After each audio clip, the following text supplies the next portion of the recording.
तो कैसे देखते हैं आप इन हरियाणा के विधानसभा चुनावों को? देखिए, जो ये हरियाणा स्टेट बॉडी का चुनाव है, मैं आपके चैनल के माध्यम से बोल रहा हूँ भाई हर एक मतदाता को बढ़ चढ़ कर हिस्सा लेना चाहिए। और जो पार्टी देश के हित में, जो हरियाणा गवर्नमेंट के हित में, गरीब के हित में, व्यापारी के हित में, किसान के हित में, जो साथ चलने वाला, साथ जो सबका विकास, सबका साथ, ऐसी पार्टी से जो ना मेरा अपने विचारेंगे तो ऐसी जो ना जो देश का भला हो, देश आगे बढ़े, ऐसी पार्टी को जो है सोच समझ के वोट करनी चाहिए। सर, ऐसे कौन से मुद्दे हैं जिनको आप देखते हैं कि सरकार को फोकस करना चाहिए हरियाणा स्टेट में? देखिए, फोकस है जो गरीबों के मकान बनाए हैं बिना खर्ची, बिना पर्ची, जो 10 साल जो सर्विस लोगों को मिली है, जो जमींदार है, किसान वर्ग है, उसको जो काफी जो राशि, प्रोत्साहन राशि दी गई है, मुआवजा दिया गया है, तो कई मुद्दे हैं। और जो सब जो अमन चैन शांति है हरियाणा में, 10 साल जो खट्टर सरकार रही, 9 साल, और हमारे नायब सैनी साहब ने बहुत अच्छी जो उन्होंने घोषणाएं की हैं, बहुत बढ़िया मेरी जो सोच है। सर, अगर हम देखें तो यहाँ हरियाणा में बीजेपी और कांग्रेस में बराबरी की टक्कर है। इस चीज को आप कैसे देखते हैं? दोनों ही कह रहे हैं कि हम सरकार बनाएंगे। काफी जो मैं भी 68 साल का हो गया, हमें चुनाव काफी देखे हैं, देखते हैं, लेकिन जो हवा है कांग्रेस का, ये कुछ ही लोग हैं जो हवा कर रहे हैं। जब आप जो सोचे वो वैसी बात नहीं है। तीसरी बार फिर जो है भारत में भारतीय जनता पार्टी सरकार, तो नायब सैनी जो मुख्यमंत्री हैं, फिर मुख्यमंत्री बनेंगे। सर, अगर हम विनेश फोगाट की बात करें तो उन्होंने अपनी रिटायरमेंट के बाद कांग्रेस पार्टी को जुड़ गई और अब वहां से चुनाव भी लड़ रही हैं जुलाना से। इसको आप कैसे देखते हैं? देखिए, मैंने आपके माध्यम से पहले भी आपने क्वेश्चन किए थे और मैंने कहा था भाई ओलंपिक से आने के बाद में हम बैठकर विचार करेंगे। हमारी कोशिश होगी 2024 में, 2028 में ओलंपिक लड़े, और 140 करोड़ भारतवासी हैं जिन्हें हौसला बढ़ाया, प्रेम प्यार दिया, उसका मान सम्मान रखते हैं। मेरे अपने विचार थे अब 2028 ओलंपिक लड़े। फिर उसके भी बयान आए थे भी मैं जो 2032 तक मैं चुनाव लड़ सकती हूँ।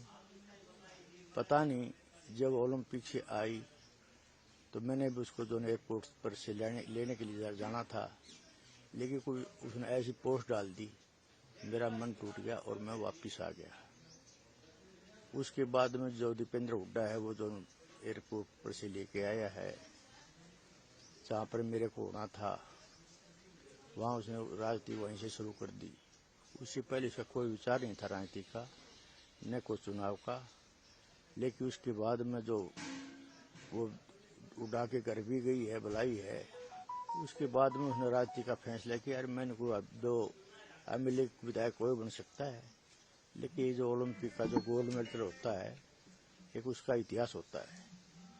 तो वो जो ने कि मेरी जो थी 2028 के बाद में ओलंपिक में जो 140 करोड़ भारतवासियों ने उम्मीद थी, हौसला बढ़ाया था, प्यार दिया था, तो उनके ऊपर खरा उतरने के लिए उसने 2028 से ओलंपिक लड़ना था। और जो उसने फैसला लिया उसका खुद का फैसला है, ये हमारे कोई विचार नहीं थे। सर, हमने ये भी देखा है कि ये भी सवाल उठाए जा रहे हैं कि विनेश ने आपका उस तरीके से शुक्रिया अदा नहीं करा जिस उस पे आज वो पहुंची ओलंपिक्स में। आपने उनको ट्रेन करा पर उन्होंने कभी उस तरीके से इज्जत या शुक्रिया अदा नहीं करा। इस चीज पे आप क्या कहेंगे? देखिए, वो उसके विचार हैं। माँ बाप का फर्ज होता है बच्चे को जो कामयाब करे। मैंने उसके लिए दिन रात एक करके यहाँ इस मुकाम तक पहुंचाई, चाहे गीता हो, चाहे बबीता हो, चाहे विनेश हो, चाहे ऋतु हो, चाहे संगीता हो। जो मेरा जो टारगेट था वहां तक पहुंची, और दुर्भाग्य है जो 100 ग्राम वजन से वो डिस्क्वालीफाई हुई।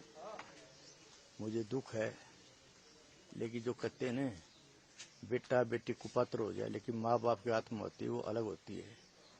हमारी आत्मा आज भी वैसी है।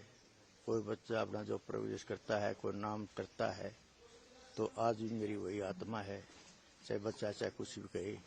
ये आप इसके माध्यम से बता दो, सारे जो मीडिया को पता है किसने इसकी जो मेहनत करवाई है, किसने यहाँ तक पहुँचाई है। ये जब मेरे मुंह से कहने की कोई जरूरत नहीं। आज वो इज्जत ना करे, सम्मान ना करे, वो उसने खुद ने सोचना है। हो सकता है कोई मेरे जो ना करे तो भला उनता हो, तो मेरे को दुख नहीं। अगर मेरी जो मान सम्मान न करेगी, उसको कुछ फायदा मिलता हो, तो मैं उसके भी पक्ष में हूँ। सर, आने वाले जो बच्चे हैं, जो पीढ़ियां हैं, जो ओलंपिक्स में जाना चाहती है, जो कुश्ती करना चाहती है, उनके लिए आप कुछ मैसेज देना चाहेंगे? बस मैं यही मैसेज देना चाहता हूँ। देखिए, आपके चैनल के माध्यम से जो मैंने शुरुआत की थी बेटियों की, अब देखो इस नेशनल जो ओलंपिक गेम में हमारी जो ने 6 लड़कियों ने क्वालिफाई किया और 1 लड़की ने किया। तो मैं सभी से, माँ बाप से, सभी से करता हूँ, अपनी बेटियों को पढ़ाओ भी और कुश्ती भी लाओ। आज जो ना हमारे देश की बेटियां पढ़ाई के अंदर भी अव्वल हैं, कोई गेम उसके अंदर अव्वल हैं। तो मैं सभी से कहता हूँ कि जो बच्चों को पर ध्यान दें और उन्हें जो है पढ़ाई के साथ साथ कोई भी गेम हो उसमें आपने हिस्सा लेना चाहिए। ये मेरी सभी माँ बाप से रिक्वेस्ट है।